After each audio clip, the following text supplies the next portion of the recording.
Your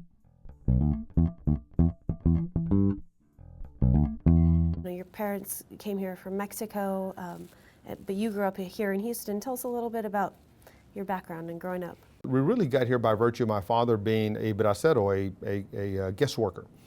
He came here to help build the rail lines, and as a result of his compliance with his contract, with his guest worker contract, he was allowed to effectively petition for re-entry into the U.S., did so under a work visa, and as a consequence, we made Houston our home. I grew up in a time when the relationship with the Hispanic community and law enforcement, local law enforcement, was a very strained one.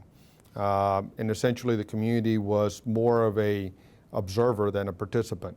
There was the murder of Jose Campos Torres at the hands of Houston police officers in the mid-70s. I got to see, because it occurred in my neighborhood, the Moody Park riots. And so when I decided to become a Houston police officer, with that as a background, even though one of my older brothers had already become a Houston police officer, my father had very, very serious reservations about that. Things have changed gradually over the years, and for the better, I believe. It sets me apart in the sense that the experience, personal background, Houston is an international city. We have a significant population across Harris County. We have approximately 35% of the community being of Hispanic descent. And so I think it communicates the fact that the Hispanic community is awake, moving, working to contribute, and being engaged. I regularly tell the community that if you're not out there involved in criminal activity, if you don't have any relationships with folks involved in criminal activity, then 287G in secure communities is not a point of concern. When we cross the border, when we literally cross the border, obviously I wasn't on this earth, but my big brothers do tell me that the first thing that went through my dad's mind was to stop the car, pull over, get everybody out of the car, and to kneel on the side of the road and say a prayer. And when I asked my brother what that prayer was, his first remark was, I don't remember exactly, but it sure sounded like the national anthem. But essentially the prayer was being grateful for the opportunity to come to this country. As I grew up and as I became a policeman, I had a pretty liberal attitude about immigration. And you know, to a certain extent thought, you know, boy, if people are coming here to work, that's great. My mom, though, was the one that, you know, helped to refine things or clarify things a little bit better for me. As one time we were having a conversation and we were talking about, you know, some of this debate, although this was many years ago prior to this, she said, hold on a second. Your dad came here under a contract. He came here with permission to work.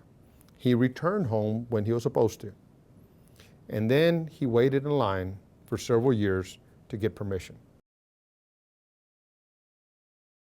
ICE, from my understanding, is prioritizing the most violent and most dangerous people.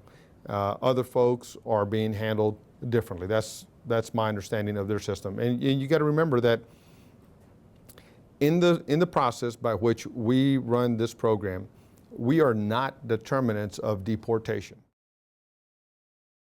The policy that the city of Houston has during my time on the police department and as a member of city council reflects exactly what the Department of Public Safety for the state of Texas has in place. So I don't know where people get this idea that Houston is a sanctuary city, but I'll tell you what happened as a Houston policeman, and I'll tell you what's happened as a member of city council. We arrest people who do bad things. I do not see where the definition of sanctuary and arresting people who do bad things coincide. And so I think people need to put that to rest. There's no sanctuary policy. There's no sanctuary city.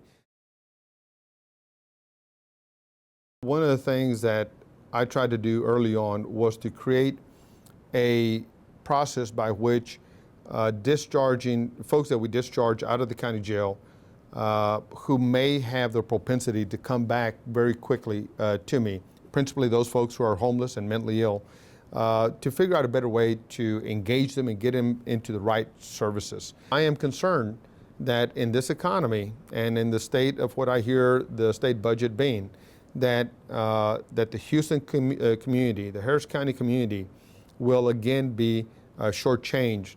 But if we don't make a commitment to providing and sustaining these types of services at this point in time, then the Harris County Jail will continue to be the best place that you can get services for your mental illness, and that shouldn't be the case. We're not needing all 1,600 of those, but by virtue of our interesting population that sometimes comes in here, and also by virtue of facility maintenance and upgrades that we are constantly doing here, we need to be able to have those beds to manage the population on a day-to-day basis. What we're looking for is better ways to deal with those people who may be arrested, may be convicted, who are not, real threats to our community.